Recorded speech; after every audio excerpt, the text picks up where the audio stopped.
A summation that's become a YouTube sensation. Who says Fox Business doesn't carry clout? Welcome, everybody. I'm Neil Cavuto, and just call it the beef that went viral.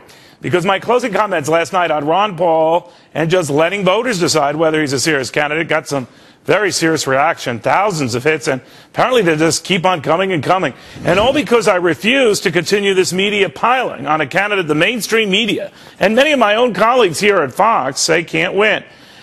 Well, that may be so. But as I said last night and mentioned with my colleague and friend Chris Wallace last week in Iowa, I'm the guy on the left, that is not up to us to decide. That is up to Iowans to decide. The final straw for me, when Iowa's governor had the gall to say if Ron Paul wins his state, focus on who comes in second. Again, trivializing not only Ron Paul, but any candidate, I guess, by extension, the enlightened media or power brokers decide is not an acceptable candidate.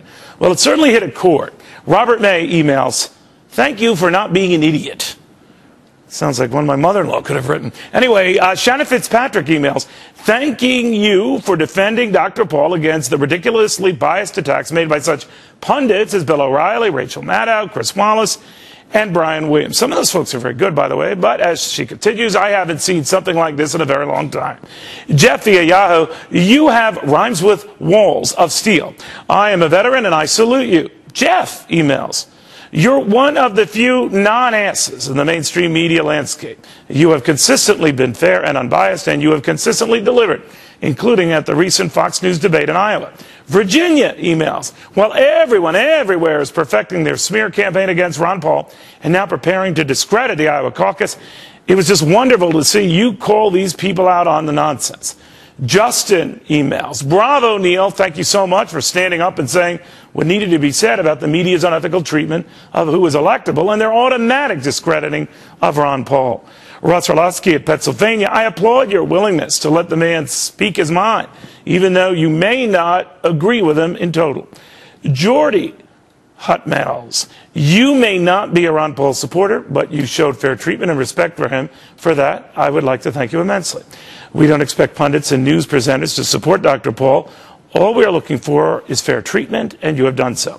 Jim Brown emails, "Thanks, Neil. Paul's not perfect, but who is? He should at least be given a fair shake." That really sums it up. Of the thousands of emails we got on this subject, that was and is my point.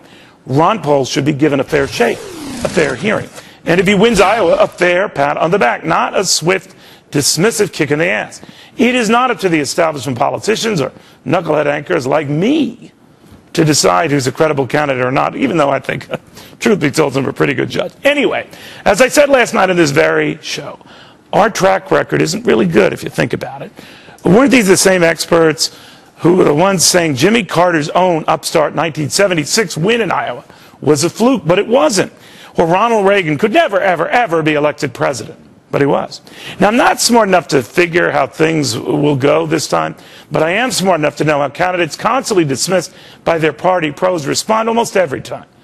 They leave. They just bolt. John Anderson in 1980, George Wallace in 1968, Teddy Roosevelt in 1912, each dismissed by a party that refused to hear their message, then compounding its ills by ripping the messenger. Now, I don't know what Congressman Paul does next, where he maybe wins next, where he goes next. I do know Republicans keep this dismissive attitude going. It wouldn't surprise me one bit if Ron Paul does this next. Just leave the party. Because for him, it hasn't been a party.